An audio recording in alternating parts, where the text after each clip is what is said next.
Assalamualaikum warahmatullahi wabarakatuh. Salam guru penggerak. Perkenalkan, nama saya Suhadi, calon guru penggerak angkatan 11 dari PTD SD Negeri 2 Salaman, Kabupaten Tanah Laut, Provinsi Kalimantan Selatan. Di sini saya akan memaparkan kesimpulan dan refleksi pemikiran Ki Hajar Dewantara, modul 1.1 koneksi antar materi. Pendidikan dan pengajaran tidaklah sama. Pengajaran adalah bagian dari pendidikan. Pengajaran proses pendidikan, dengan pengajaran memberi ilmu untuk kecakapan hidup anak-anak secara lahir dan batin. Pendidikan yaitu menuntun segala kodrat yang ada pada anak-anak agar dapat mencapai keselamatan dan kebahagiaan setinggi-tingginya, baik sebagai manusia dan anggota masyarakat.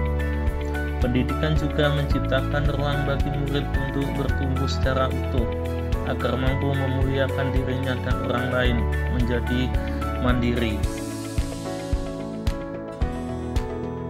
Sebelum mempelajari modul 1.1 tentang pemikiran Ki Hajar Dewantara, pembelajaran yang sering saya lakukan adalah sebatas hanya transfer materi pelajaran.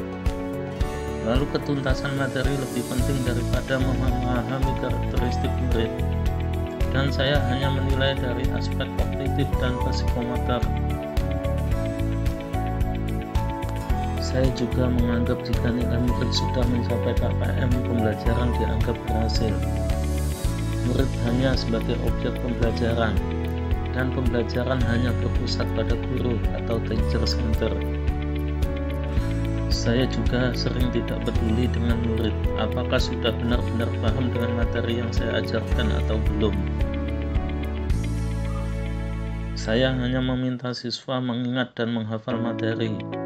Saya juga sering mengeluh dan merasa gagal jika murid banyak yang tidak tuntas setelah evaluasi pembelajaran.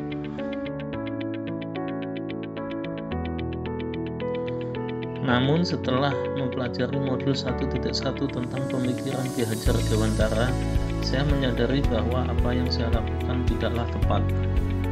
Seharusnya saya melakukan pembelajaran secara menyeluruh, yaitu bukan hanya aspek kognitif dan psikomotor saja, tapi aspek sosial, afektif, spiritual, dan budaya. Murid bukanlah sebagai objek pembelajaran, tapi murid sebagai subjek pembelajaran, yang mana murid memiliki kebebasan berekspresi, berpendapat, dan berkreasi. Dan guru hanya berperan sebagai fasilitator pembelajaran saja. Dalam proses pembelajaran, guru harus ikhlas dan sabar, memahami karakter murid, dan menghargai perbedaan karakter murid.